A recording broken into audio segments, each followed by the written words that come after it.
Albayanong Bateño, syempre nagbabalik tayo para sa panibagong music video reaction at syempre sa mga nakakilala sa akin dyan, I'm a battle rap fan and syempre metalhead. So recently naging solid fan ako ng SB19. So yun, panoorin nyo yung mga previous reaction video ko sa kanila and then makikita nyo doon kung paano ako naengganyo at makinig sa kanta ng SB19. So yun, syempre kung bago ka lang dito at nagustuhan mo naman itong aking video reaction, make sure to subscribe and click mo yung notification bell para updated ka lagi sa ina-upload nating video reaction, no? So, nasabi ko nga, I'm a battle rap fan and first time ko mapapakinggan tong kanta nila sa hanggang sa huli.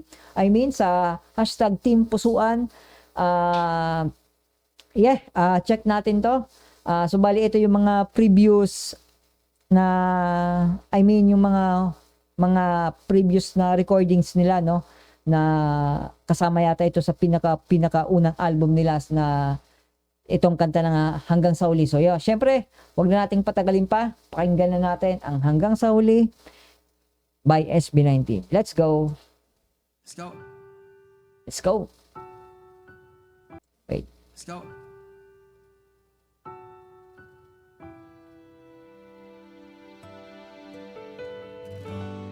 Okay, so gusto ko yung contrast ng damit ni Estel from the rest ng SB19. So siya lang yung kulay red na damit, which is para sa akin maganda rin yung presentation ng ganyang setup. No? So talagang makikita mo na since na nasa center siya, kinagkita mo yung outfit ni Estel.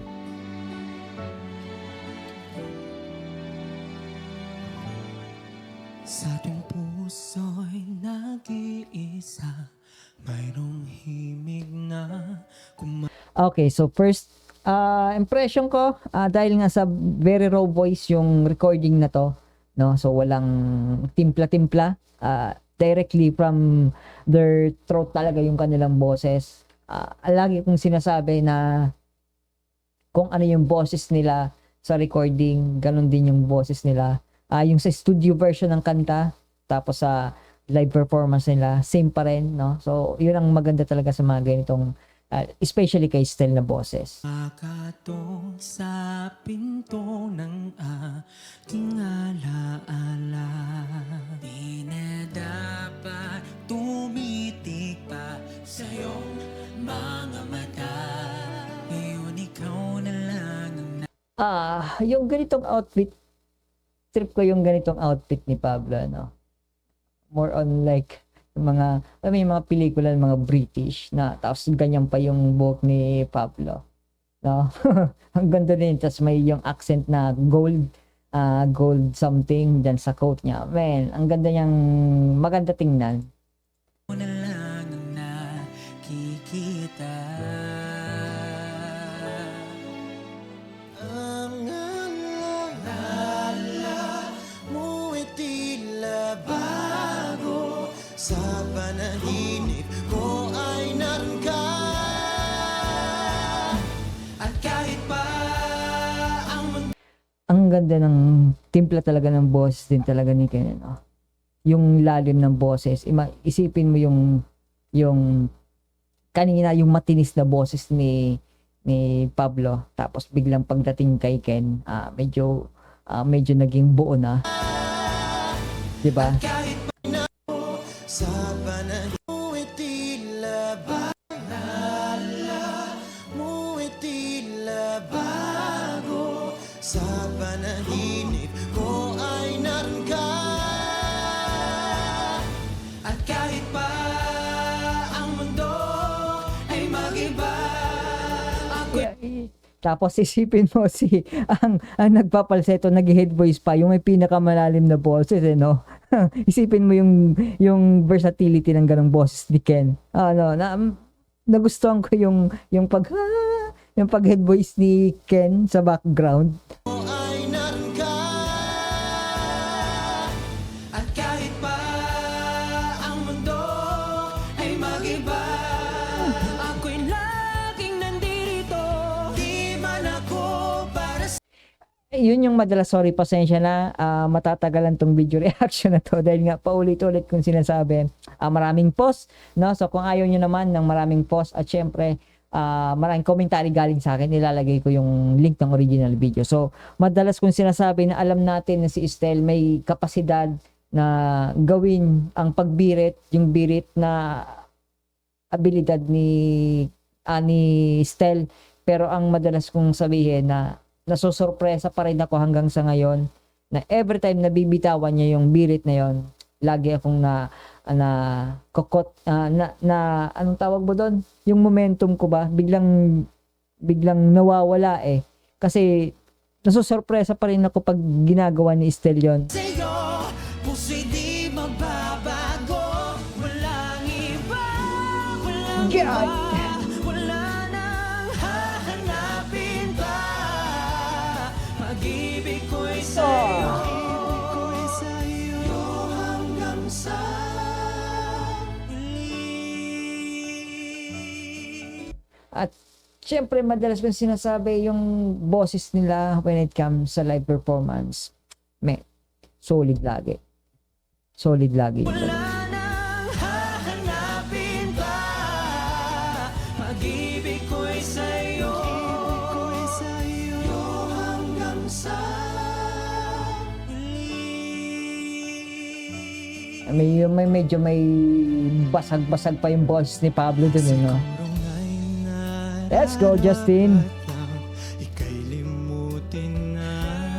Pag-ibig ko'y isang hangin. Ito yung may maraming nagsasabi na si Justin is yung na yung parang low-key lang talaga siya, no? Yung parang hindi mo siya masyadong mapapansin when it comes sa singing, pero pag kumanta na siya siguradong uy, ang ganda ng pino yung boses, no?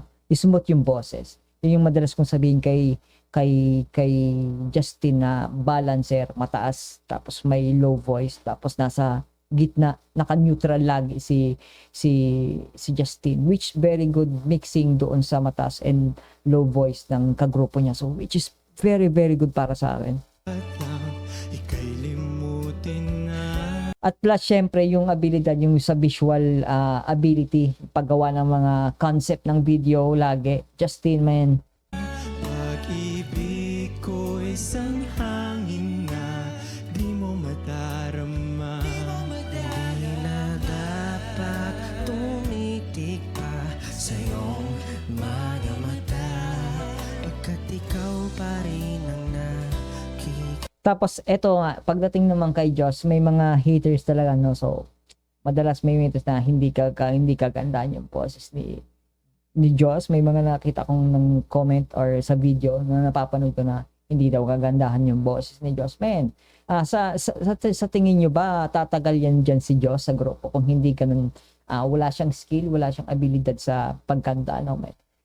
Mata, pagkat ikaw pa rin ang nakikita. And syempre i-add ko lang din talaga yung writing ability din ni Josh pagdating sa paggawa ng kanta. Man, kung mapapanood nyo, no, so kung mapapanood, kung susundan nyo yung discography naman ni Josh when it comes sa rapping, man, ang galing niya. Magaling siya gumawa ng pen game niya sa pagdating sa rap, doubles, triples, entendres. Man, concept din ng kanyang mga kanta, yung storytelling din, man. Kaya hindi mo pwedeng i-minus talaga si Josh, eh. Bukod sa pagsasayaw, no? Plus syempre yung experience niya na nakapagdagdag sa pinagdaanan niya, mas lalong na-enhance yung ganun, eh, yung writing ability niya. Pag-asa ko'y biglang naglaho, ngunit pag-ibig ko'y di nawala. At kahit pa ang mundo ay mag-iba, ako'y laging nandito. Di man ako para sa'yo, puso'y di magbabago. Walang iba, walang iba. God, Stel, bro. What the fuck, Stel, man. Isipin mo, nakaupo pa yan, nakaupo pa yan si Stel sa lagay niya. Wala nang hahanapin pa. Pag-ibig ko'y sa'yo, sa'yo hanggang sa huli. Kung sa isa't isa. Ganda ng mixing noon, men. Hanggang sa huli, kung pinagtagpo tayong dalawa para sa isa't isa. God. Ang ganda ng mixing kay Stel. Ang galing ng pagkaka-low voice ni Ken dito. At nasabi ko ang lahat noon ay may mababago ba sa aking bawat God. dalangin makapiling ka. At kung ito na ang huli, nais kong malaman mo na God. mahal kita. Man.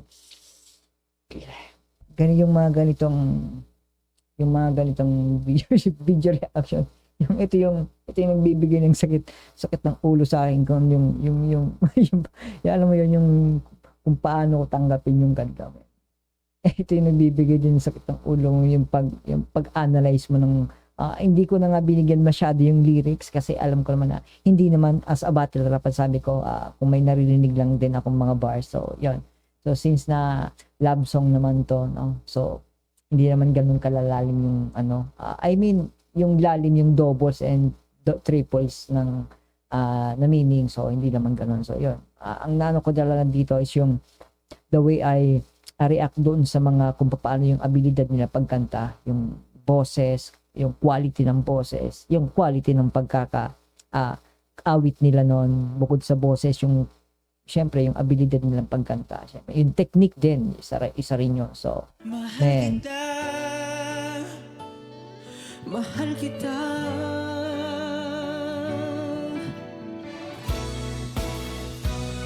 Walang iba, walang iba.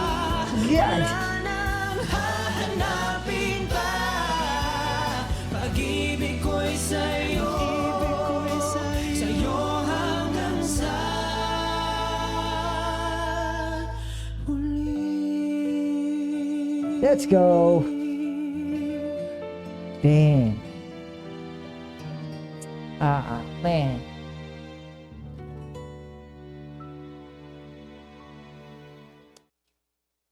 Yeah, so yun.